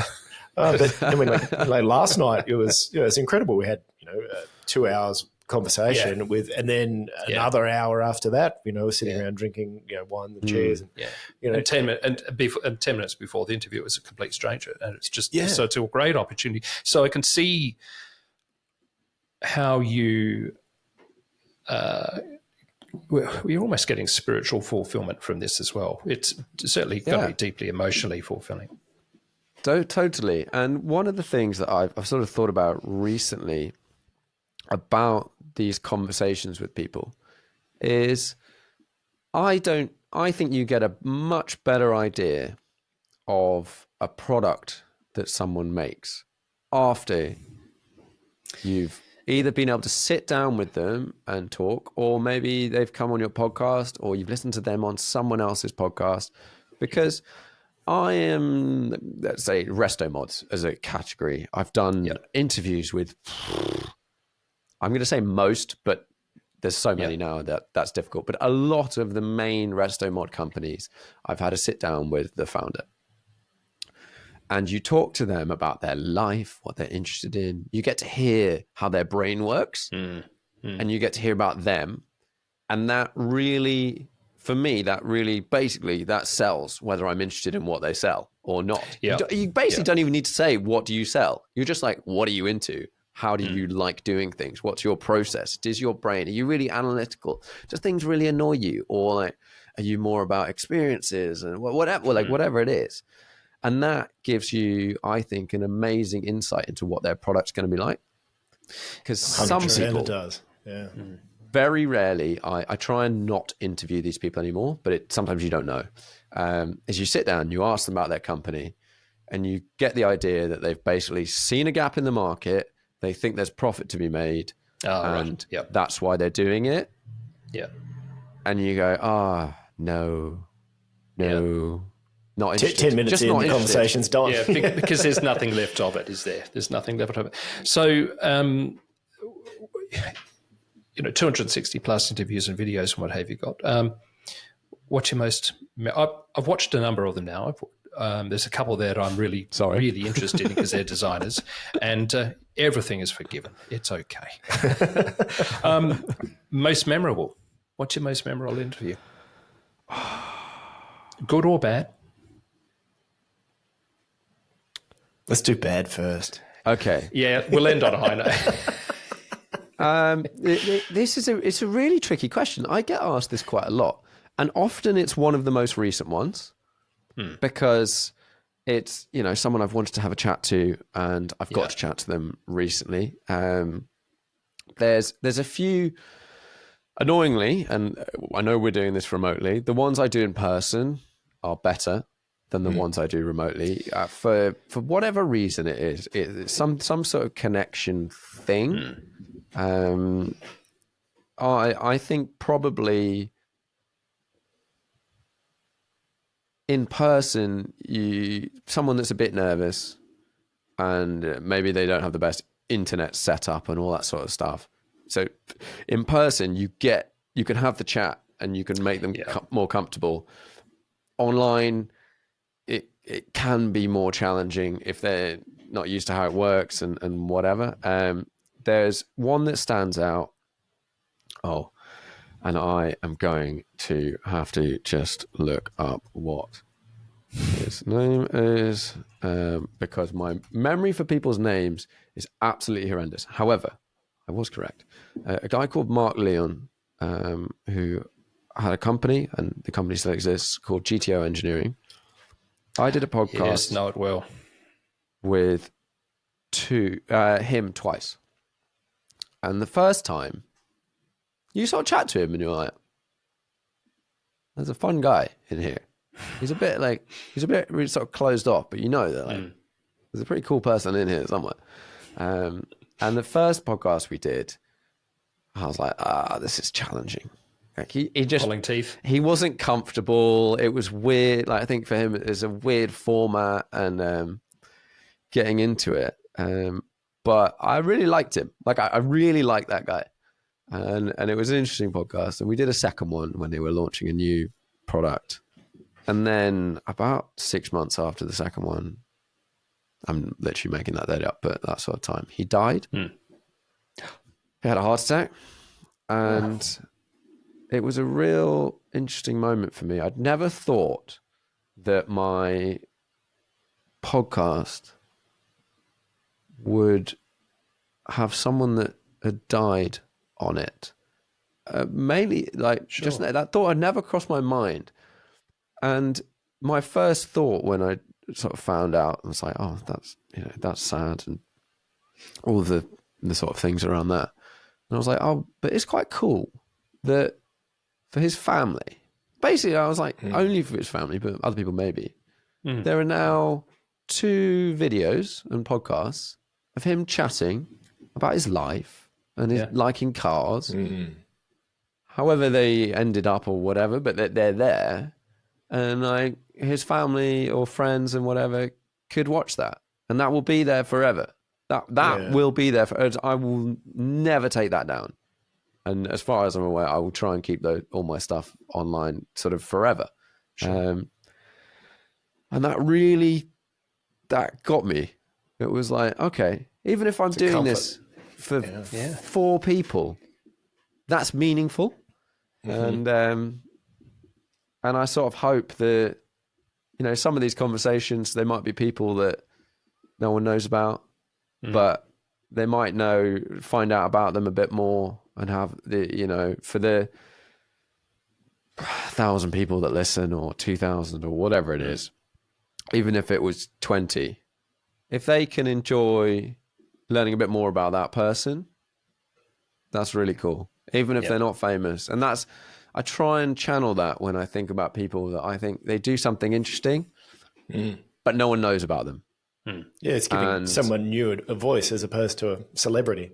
We've all heard this story 1,000 times, whereas there's people doing genuinely amazing things. And very low key. Yeah, exactly. Yes. I mean, GTO Engineering Group, if we just stay on that company, I first became aware of them probably 6 years ago when a friend was considering building a 250 GTO Ferrari recreation. And so they will make the entire engine, the entire gearbox, subframes, all the mechanical components, and all of that componentry is then incorporated into the beautifully hand-formed tool room copy of bodies and what have you. And the engineering is just astounding. There are a few companies around like that, many that you just would never ever hear of because it's 4 guys in a workshop pumping out 2 or 3 units every 6 months, and it's going to another 4 guys in another workshop doing something. And it funds everything. Everyone's getting some money out of it. It's making life go around, and nobody's becoming really rich out of it. No, but it's surprisingly just the business of it's just the business of life, and a really interesting aspect. So so basically, you're documenting. Well, they're too busy on the really tools. Cool stuff. Yeah, they're too busy on the tools. Most of these people, and until podcasting came along, there was never. There's no avenue for it. No, there wasn't. There was TV. Yeah. You get a couple of lines maybe in a car magazine or a related magazine that talks about it. But now, I mean, this is it's great. So that's very, very memorable, and it's sort of really a challenge now to come up with the next question that she. I'd like to add a little point to GTO Engineering. Mark let me drive one of the 250 short wheelbases. So that's like a, I don't know, £1 million car, something like that. More than that now. One of their builds is loosely asterisk, whatever. It's probably 1.5 now. And he was like, I was like, what do I need to know? You're going to let me drive this car. Is there anything I need to know? And he was like, just drive it, it's a car. And that is how he approached like all of the things. He'd be driving some crazy stuff, and he's like, "Yes, car. That's cool. Just like go and enjoy it." And I drove that car, and the videos on YouTube. Yeah. And I came back from filming and going, I don't think I've like conveyed anything about exactly the specs of the car or anything like that. But it was such an emotional experience. Yeah. I've never really been close to crying in a car, but I think I was quite close to crying after driving that car. Yeah. Weirdly, I wouldn't own one. However, it was just such an experience. And I think this loosely comes across in the video, but it was, and then just that, like, yeah, it's a car. Just go and drive it. I love people that are like that, because some people, not everyone is like, yeah, whatever, it's insured, just go for it. Because you're like, yeah, but if I crash it, like, that's a lot of work. Yeah. How about car manufacturers? I mean, what are some of the ones that I know you've done Koenigsegg and a whole bunch of them. What's the most impressive ones that you've seen? And have you gone on site for I've been to a lot of manufacturers? I've been to some places. I've been to the Koenigsegg factory. And I did a sort of 45 minute interview with Christian at one point. How was and that was really cool, because I've always looked at him and gone, you're just a cool person, aren't you? He's just a cool person. He's like, he talks so fun, well, doesn't he? loves all the technology, all the innovation they're pushing, and you ask him a question, he gives you an answer. There's what I found with large manufacturers, and this is probably why I've generally, there's two parts to it. One, I've generally tried to stick to smaller things where you can possibly talk to the boss. But the bigger a company gets, the less chance you have of, one, talking to the boss. But even if you talk to the boss, they're not going to just talk to you. Although I think Ford, Jim Farley, I reckon he would. But there's too much marketing. There's too much sort of a bit of spin, or we can't say that, we can't whatever. So they're just not very good interviews if you talk to someone from a large manufacturer. But it's also less likely that you're going to find the spiritual innovator at the head, because it's going to be a corporate position and a corporate allocation. It's going to be a position, someone in there who is extremely good at running a business, and not the person with the vision who actually was the one who designed the piston back in the company in '68 and now runs it. Just wouldn't have those people run the company. Yeah, one of a really cool person I met recently. It's a guy called Howden Haynes. There's a company called Progressive Motorsport. No one's heard of it, because they're just not really allowed to talk about what they do. But he helped with a little bit. He sent some people to help develop the Valkyrie when the Red Bull and Aston Martin project disconnected. He has been involved in a lot of stuff. He was I would need to check this, but I think he was the technical director of Audi Motorsport during its winningest period at Le Mans. Right. So he was in charge of that team. Yeah. And you're like, oh, right. And talking to him, that was so cool. You could just, after 5 minutes, I went round to his house, went round to their place, had a look in. There's some crazy, they work on all sorts of Le Mans cars and stuff now. Yep. They had some of the Bentley prototype in there, which he'd run as a junior back in the day, and now the car's come back and they're rebuilding it. But you go around to his house and you get an idea, you're all right, you are a real engineer details person, straight away. Just the way he's laid out his garage and the way literally they do anything. He's like, well, obviously we've catalogued everything. We have every single, and if you go into his private garage, on the wall, he's got a bookshelf, and it has every single car he's run as part of or been in charge of as a team. He has a booklet that's quite a thick kind of magazine's worth of documents of Audi R18 Spa 24-hour day one. And it's every single spec shed up, every single note on the car, all of these things. And he just has a whole wall of these things. And you just suddenly realize, oh, wow, this is why you are how you are. And it just all the stuff. That was a really cool interview. And I didn't know anything about him before I'd met, and other than loosely, I knew he'd been in charge of the Audi Le Mans team at one point. And the thing about those is you just don't know until you start talking to them. That's tricky. Yeah. It's a risk, right? It's a risk, but it's worth it. Putting up with some average ones. is well worth it for the one, Find the gold. the other ones. And everyone has something interesting going on. But I think a lot of people don't think, I get this with my friends, now a real tangent, of like, they have a sort of corporate job. And you're like, come on, tell me about what gets you excited. And they're like, nothing. Lunch. Like, come on, you must do something. Like, what in your day, if you, in terms of maybe not even work, but like, what are you interested in?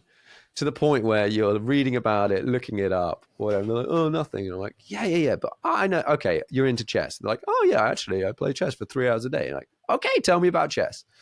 This is not where we go in the podcast, but everyone has something.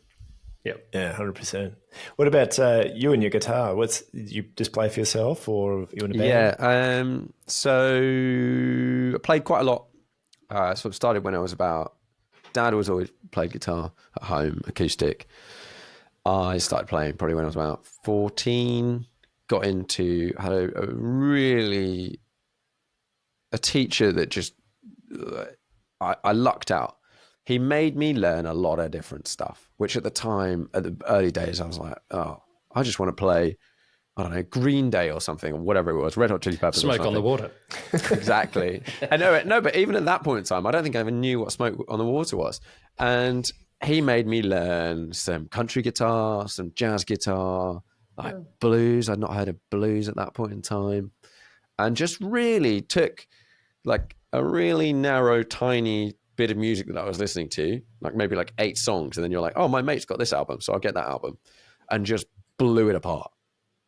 And then at that point, from then onwards, when people say, what music do you listen to? It's basically impossible because I listen to everything. And so we played a lot of jazz, and I was in a lot of different bands, a bit of rock and blues and whatever. So got quite a solid grounding in someone chucking you some chord symbols and just having at it. And then now so I played a lot live back then in bands and things, and then uni sort of stopped, always played, and then recently started delving back into a bit more of the theory and stuff again, trying to understand music a little bit more. And they're currently surrounded by, there's like 3 guitars within, for some reason there's like 4 guitars within about 5 feet. That's not normally how I do it, but just for some reason they're all in here. What is it with guitarists? They're always collecting it. Right? Yeah. I took a guy's house the other day and he had like 40 of them. It was 40? It's incredible. I'm a believer bit in like that with cars. less is more. Yeah. So cars, I got to a point where I think I had 6. Cars, more is more. No, yeah, but then there's a point in time where if you're not using them and you're not getting an experience out of them, the headache. I found I was like, actually, in an ideal world, I'd have like maybe 2, a sort of daily comfortable whatever motorway thing, and then a sports car. And the sports car is the sports car that someone says, you want to do a track day? That's the car. Do you want to go on a road trip? That's the car. Just like less decisions, more action. And yeah, I think at one point in time I had 5 or 6 cars, and now there's a couple of sort of shared family ones, but maybe 4, 2, 3, 4. I sound like an idiot when I say that, but I think it's 4. I have exactly the same problem. E63 estate, a little electric Peugeot thing that gets used all the time. And then I've got 2 911s, my 997 RS, and I have a new-ish 992 manual GTS on standard suspension, not GTS suspension. That's the odd little quirk. If you're into there can't be too many manuals left in the UK, is there? No, I don't. I think there's a lot less. A lot of people don't spec them, which is fair enough. No, yeah. I can appreciate both sides of the coin. Yeah, fantastic. And yeah, guitars. I had a bunch of electrics, and then sold them all and had just one. Bought like the sort of, this is my ideal Stratocaster or whatever. And then I've acquired a few more acoustics recently because someone died, but I had 2, a travel one and a normal one. So you're playing with any bands now, or is it just for yourself? No. And I would like to. This is something that in the next year I would love to do. I don't know how I'm going to do it. I don't know whether I have to do it solo or find a friend or something, but I would like to play more out there. Set a gig. You get a lot That's back. the way to go. A gig you can't back out of. That's the best way to do Exactly. it, I reckon. Yeah, make a promise for somebody's 21st in 6 months. Yeah, exactly. Can't back out. It's amazing how that crystallizes your mind. Oh, gosh, yeah. I am playing at something. It's quite depressing soon, but I've said I'm playing at it, and I'm playing with two other people, and you suddenly go, "Oh, I thought I knew this song," and then you start trying to learn it again, and you realize you're like, "Yeah, I know this," and then 2 weeks later, you're like, "Oh no, I don't know this yet." No. It's like a whole nother level versus just like I play at home. Yeah. Am I prepared to play this in front of someone? Yeah, or in front of like 100 people, and you're like, "Oh, I don't know." Yeah, exactly. Yeah, awesome. Well, I suppose that's the what next question, isn't it? That's what next is your musical journey, and getting back into that. Yeah, that's a personal one is definitely a bit more music. I think for sort of Sam Moore's do some social media type stuff. I'm going to do some more short videos. This might even eat the podcast a little bit. I'd like, basically, you have people that you want to talk to and you've got lots to chat to and you might talk about whatever. But there are some people that are doing something interesting, but you don't actually necessarily, whilst you would go and meet them and you would chat to them for an hour whilst you go and chat about whatever, the bit that the audience probably wants to listen to might be 10 minutes. And actually, I might just record a video. That guy, Howden Hayes, really cool guy, the progressive motorsport guy. He has some interesting little sort of things he's designed and made. One is he designed the drinks system that goes into basically any endurance racer now. It's like a sort of carbon slotted bottle thing. And there's a very cool story in that podcast. I will give it a tiny summary. One of the ways they were trying to make their car faster, and they're always like testing ideas, and whether it ended up on the proper car is sort of like to be seen. And what they did is they took these two drinks. He used two systems, and he decided they were like, what happens if we spray water onto the rear tires during a race? Can we use this in some way to manage performance? And they came up with a little system using these drink systems and sort of working it out where they would sort of atomize the water, sprayed into the rear arches at a press of a button on a steering wheel. And I think it was, who would it be? Someone like Tom Christensen, someone like that. Does he drive Le Mans? And they put this system in the car. You know, no one else knows the system's in the car. They rig it up. And they go out, and the driver, they just think, okay, it's going to have an effect. We don't know what it's going to do. Maybe he'll just help cool down the tires on the straights, a little bit of management, whatever. Within a few laps, and this is what separates the like super pro drivers from, everyone else. It wasn't just, I can use this to cool down the tires. It was, if I press this on the way into a corner, it shifts the balance of the car a tiny bit, and I can manipulate the car like this. And then if I press it again on the exit, I guess as you're just about to get a little bit of oversteer, it will help cool down the tires and they won't get too hot. And then, so the driver was using it in like different stages of corners. And it was, helping them balance the car and stuff. And you're like, that was quite a cool thing. Very, very fine adjustment. The micromanagement of the mind of the racing driver. Yeah, exactly. And they're like, you've given me this thing and you think it's a broad stroke brush. But like, no. I've got way more uses for this that you've never even thought of. So that's probably what I'd like that as a 10-minute, let's look at this and tell that story. You're like, that. I think that would be an interesting little video for YouTube. Yeah. So I would like to do more stuff like that. Finding some of those nuggets. Exactly. Excellent. Yeah, I think that'd be great. Well, I suppose every episode comes to the big question. The big question is, how do you define success? I don't know. It's a moving target for me, not in the sense that like you never get there, in the sense of my perspective of success has changed. Yeah. So I don't know, 10 years ago, I'd be like, I want to be better. And if it's a YouTube channel or whatever, it's just got to grow and grow and grow and grow and grow and grow and grow and more money and blah, blah, blah, blah, blah, blah, blah, blah, blah, blah, blah.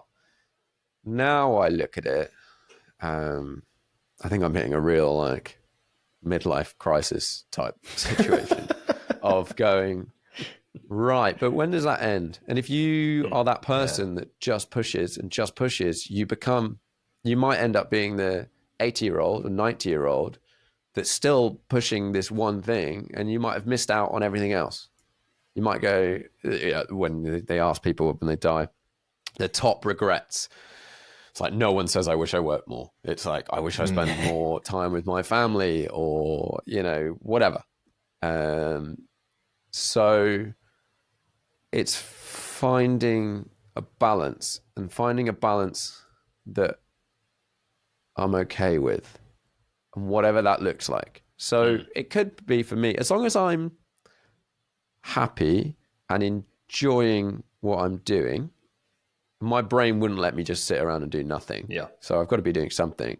As long as I feel like it's the right thing and there's value, like whether it's value, there's got to be value for me, otherwise I won't do it. But I think creating some sort of value for other people is really important. And sort of not, one of the things I'm trying not to is to sort of hold on to the past. So whilst I'm a photographer, I still take photos, definitely still a photographer. If someone said, what do you do? Well, I think at the moment it's podcaster, but there's a point in time, maybe in 2 years' time, then maybe I'm not an automotive podcaster. And not holding on to that and letting that inform what you do down the line. Because I definitely believe everything is additive. Everything you do sort of builds you to who you are and what you do and what you're interested in and whatever. And like, some things work, some things don't work. Some things have a time period when they work best, and then maybe you're not that time period anymore. It's just trying to be comfortable with myself, I guess, ultimately. And then if I'm truly comfortable and going like, all the things I'm doing now are the things I wish I did more of. Like look back at, I try to get my mum to do this at the moment. Like look back at the last year and go, what were the things that like were great?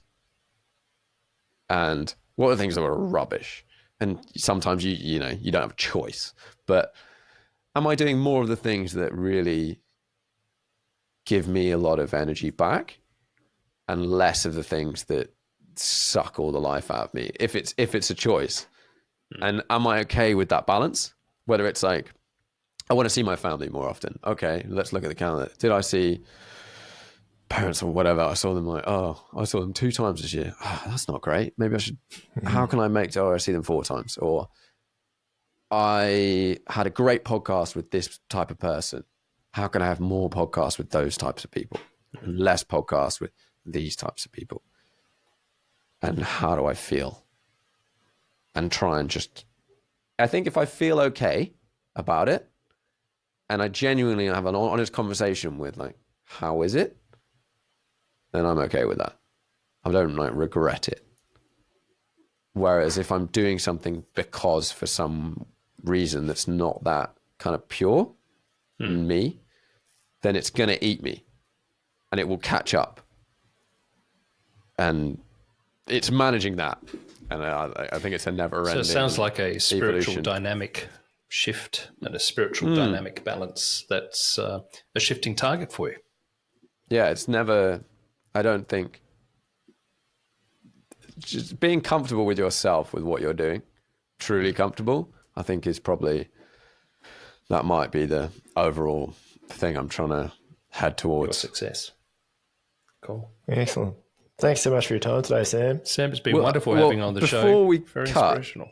I'm aware that we've not talked about F40s, and I feel like you probably want to ask me about that. You know, I was thinking about it. I thought I'm going to put that in there somewhere, and then I didn't. What an amazing car for a start. Yeah, Okay, unbelievable. all right. Tell me, how did you get it? Where did you get it? I'll give you a short an intro, and then we can talk about what they're like and all that sort of stuff. Yeah. So this ties back into great grandfather, like a crazy idea. Bought a hotel at one point in the Caribbean, as you do. As you do. And put the hotel in a trust for his great grandkids. What a move! Great grandkids. Brilliant. And such optimism. So at some point in time, that hotel got sold, and there was some money in a trust. There was a lot of internal battles about that trust. Anyway, I got some money and was like, maybe I should do something slightly fun with this. And I thought F40, it's not a bad place to put some money. Sounded like a good car. And I managed to get the money together to buy one. Ended up buying, bid on a few in auctions and stuff. Wasn't too comfortable at the time and couldn't really afford this sort of like low mileage, premium, bestest investment grade. And was chatting to a friend that worked at Joe Macari in London. Very cool dealership. Pop in if you're in the area. It looks like it's locked and shut up, but just ring the doorbell and go and have a look around there. Unbelievable stuff. And they had this white F40 that had been modified by a company called Liberty Walk back in the day. Sort of from new, I think they had it, owner had it for a few years or whatever, and then took it to Liberty Walk. They made it white. It had a body kit on it. It was lowered. Had a subwoofer in the front. It was quite cool. In the front? Yeah. It was like mounted in the front. Exactly. Anyway, ended up doing a deal where I bought that car. We sent it to. We're talking a Ferrari, Zanassi. a Ferrari Yeah, F40. Ferrari. So this is one like the drawstring door latches, like it looks like the race model one. Yeah, okay. Yeah, never All I try and shut remember it about that with the was drawstrings. That does not work. Okay, because I remember because they basically bring pulling the. they had the Cannonball Run here in Australia. Oh, they did, yeah. And there was those two Chinese I think they are the ones. They think killed it themselves might have in been the an F40. F40. There was nothing Yeah, so in the that's- middle of the Nullarbor. It was And about That one in the 220 middle. miles an hour That on was the my dirt road. car. wow. I think that's in Joe Macari up a bit. That one there. That looks like that's in Joe Macari. So that's the car before I bought it. Yeah, wow. Right. We bought it, sent it to a company called Zanassi, who are kind of like this sort of unofficial, official Ferrari body shop back in Italy. If you get, I don't know whether they still do, but definitely at the time, if you bought a whatever crazy Ferrari, whether a LaFerrari or something, and you wanted a different color other than the standard 4, it was sent to Zanassi, and Zanassi would paint it. If you wanted stripes, the sort of flush stripes on your whatever F12 TDF, they'd go to Zanassi to have that done. And so it went back. We found some original bodywork, body panels, and put that on. I decided I don't know whether it was a sensible idea or not. Worked out okay. I wanted it in blue because I was like, you know what? If we're starting with a white car, let's not make it the most boring color in the world. And yes, Rosso Corsa is the most boring color in the world. Let's not do that. Predictable, possibly. Yeah, there's plenty of other red F40s around. This one's not red, so let's keep it not red. I ended up painting it the same color. I tried to find a Ferrari color that I liked, and I didn't like any of them. And then I was aware that my GT3 RS is a color called aqua blue, and we essentially painted it aqua blue, which is kind of funny. That's quite insulting, I'm sure, to some people. With a red interior. And we kept the red interior. We managed to, it had like original material and stuff. And I'd always pondered at a time, swapping the seats for like tan or something. I think that probably would have looked quite good. But anyway, so it was red interior, metallic blue, aqua blue exterior. I had it for 5 years, 6 years, something like that. Drove it a bit. that was very much we were talking about different cars for different situations. F40 is you want to be on a windy road for maybe about 45 minutes, and then you probably want to get out of it again and go Have a rest. Thank you very much. That was amazing. I'm still alive. Let's not push it. That car, we put, I can't remember, what are they? Tubi Style, I think was the company. Tubi Style, straight pipes on it. So it was about 125 decibels or something ridiculous. Oh my God. They, it's a rocket launch. Yeah, the guy is a Vicari. I said I kind of want it a bit louder than stock. And they were like, well, we've just see how it is. See how you feel about this. It was crazy loud. But at that car, like, it's the pinnacle of Ferrari. It needs to be silly. It's like it's like this sort of like hypercar, supercar thing. You want to hear it. You want to hear the overrun. You want to hear the and all the sort of turbo whoosh and all that sort of stuff. So it was a real experience. We put a spacer on the steering wheel. The steering position in that car is horrendous. But we put a spacer, I think it was like 25 mil or something, just move the steering wheel a bit closer so you're less hunched over kind of this weird van position. And that made it much better to sit in. And yeah, it was just a lot of fun. Like, I didn't find it that scary, but that was coming from having now done a bunch of racing and those sorts of things. But I remember particularly, I picked it up from where it was living. And at the time I was in South Kensington, that sort of Chelsea area. And I was driving over, I think it's Battersea Bridge. I think it's Battersea Bridge. And it has it's just like a bridge. It goes up and then down, and over something. Funnily enough, over something.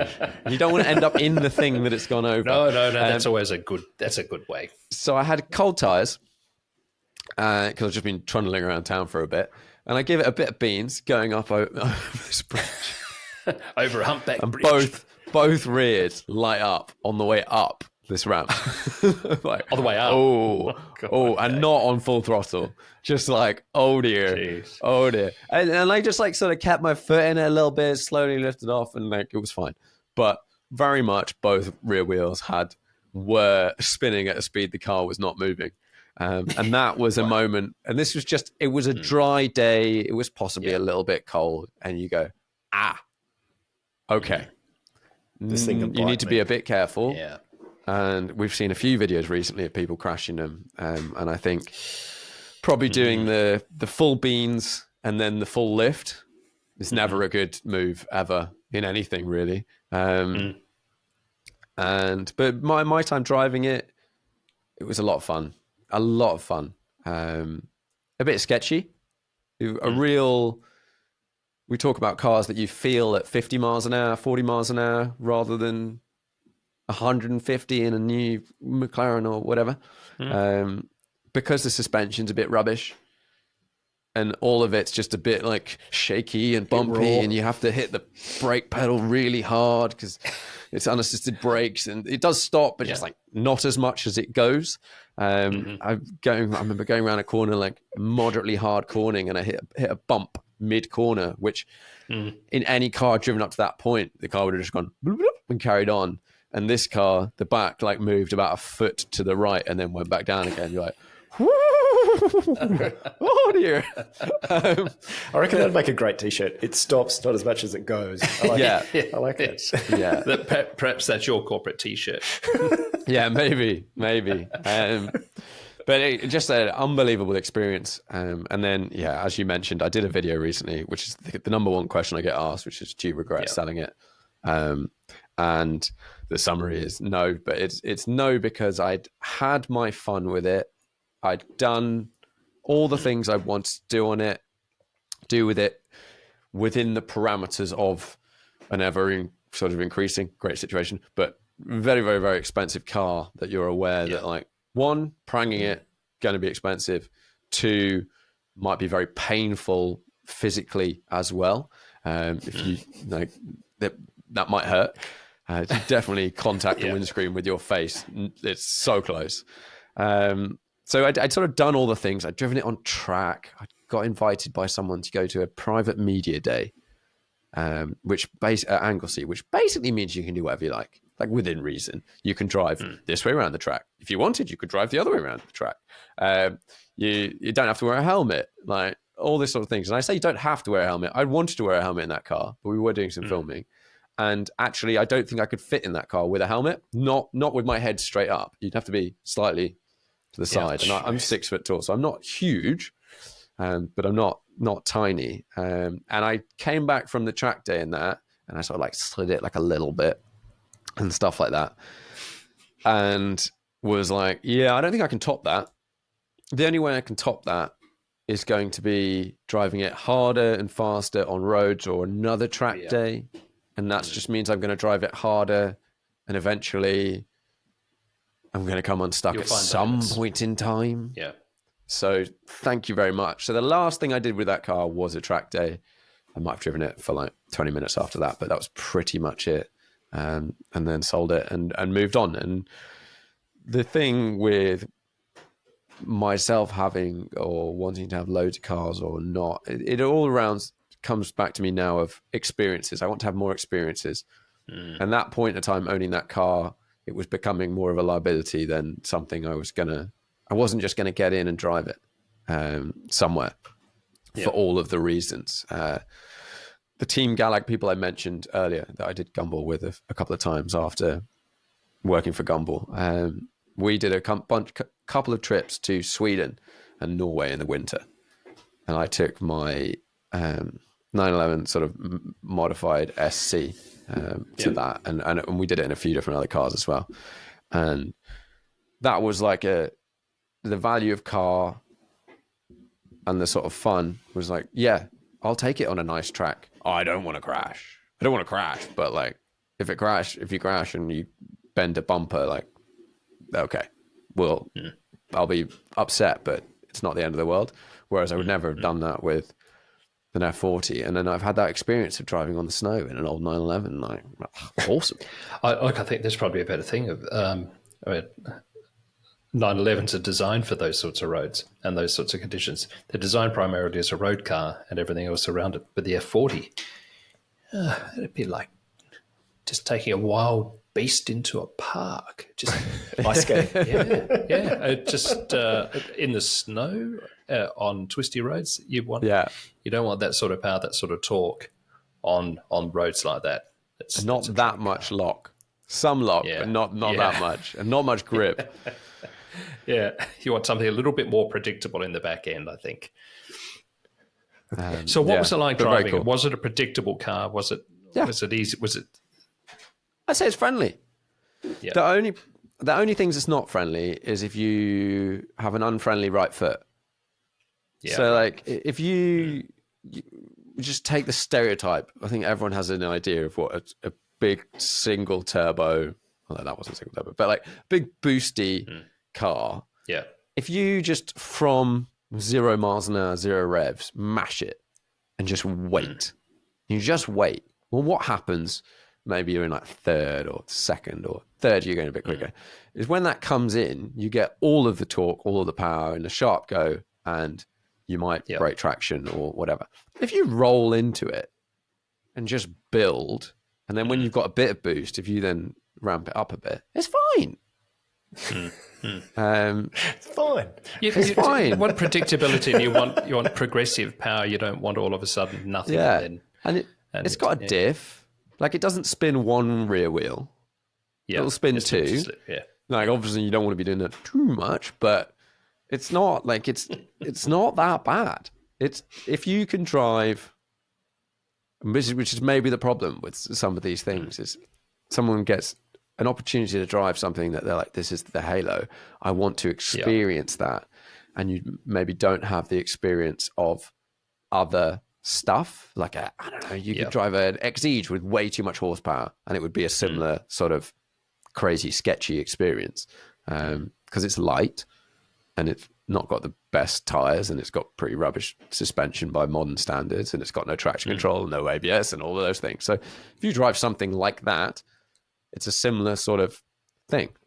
But other than that, you can drive it around at 5 miles an hour if you want. Heavy clutch. Right. Look, I'm sold. Yeah, where do I get to? Yeah. Perfect daily driver. I think, Perfect daily driver. I think they're No, the new not. tires from the top company cars. Yeah, sounds perfect. A couple of F40s. Get delivery on there. I'm going to have a pink one. Yeah, I think I would be. I think definitely for me though, it is the 250 GT short wheelbase. For the similar money, I could buy one that's been. I don't have to spend 25 million on an original. I'll happily spend that 1.5 on a GTO engineering car, and then With all your $25 million you've got. well, there are maybe 24,999,000 reasons why I can't do that right at the moment. Yeah, exactly. Excellent. 250 short wheelbase has a really funny driving position. Both those cars have odd driving positions. Yeah. This 250 short wheelbase is small, and it's a bit weird, like the driving position. I wish I could have gone further back. Like if the seat would have gone further back, I would have moved the seat further back. Both very cool. Yes, I'd definitely be having one of those. They look sick as well. They are an incredible looking car. Well, look, that's been a fantastic interview. That's a great time. I mean, there's so much more we could talk about, and maybe we should do this again in another 6 months to say, let's see where you are, let's see what's happening, and come back and do it again and get an update. The live cross. Yeah, and then apologies With a for 360 ranting. camera. That's it. There's the challenge. The podcast in the car. Yeah. I like No, that. no, On a track, no, on a track day. I tried this. The thing about podcasts is audio is the most important thing. And audio in a car is horrendous. Good. Correct. Well, the challenge is that we are all driving in different cars on a closed rally stage and then conducting a podcast live from that post-rally stage in 3 different cars. And drinking Whilst watching each other. That's right.